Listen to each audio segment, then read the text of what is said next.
नमस्कार विद्यार्थी मित्रांनो, आज आपण आपल्या व्हिडिओमध्ये एक नवीन अशी गोष्ट पाहणार आहोत की बाबा जो 10वीचा पेपर असतो तो कसा सोडवायचा, त्यामध्ये किती प्रश्न असतात, कसे सोडवायचे आणि स्टेप बाय स्टेप आपण कसे सोडवू त्यावर आपण पाहणार आहे.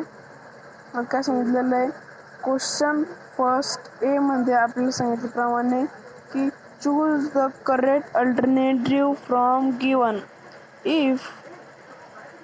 if one of root of the quadratic equation x square minus 7x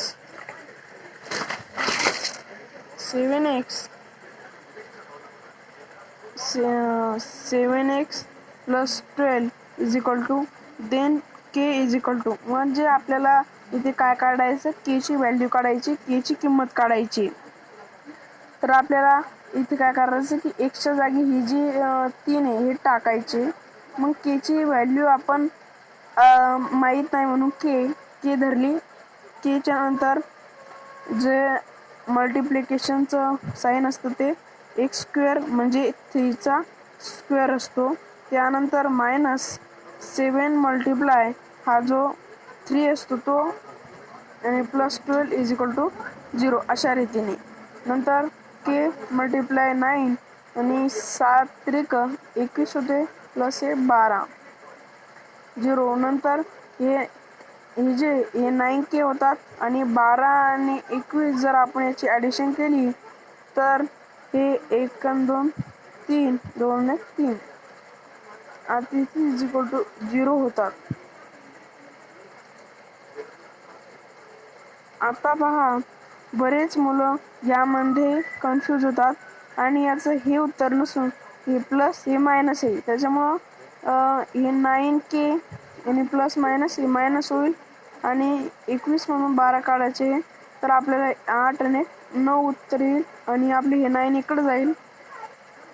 9k is equal to 9 आणि k इज इक्वल टू 9/9 म्हणजे आपलं उत्तर जे आहे ते k इज इक्वल टू 1 हे राहील. k इज इक्वल टू 1 हे खालच्या स्टेपनुसार राहील. त्यानंतर आहे draw the graph x plus 2y is equal to 4, then find the value of y. म्हणजे आपल्याला y ची फाइंड करणे. जर आपण याच्यात टाकलं y तर हे जे 2 आहे 2 गुणिले y बेक बे आणि प्लस इकडे मायनस 4तून 2 गेले 2, बरोबर आहे का. त्यानंतर आहे फॉर अन AP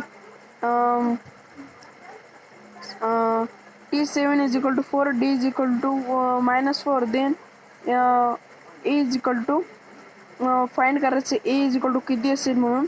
मग आपले D इज इक्वल टू 28 आपण इथे किंमत काढलेली मी. नंतरचा आपला in the format GST there are alphanumerical GST जो असतो तो अल्फा न्यूमरिकल हा 15 मार्कचा असतो. नंतरच्या व्हिडिओमध्ये आपण जे क्वेश्चन जो असतो क्वेश्चन 1B हा आपण सोडवणार आहे. तर नंतरच्या व्हिडिओला भेटूया.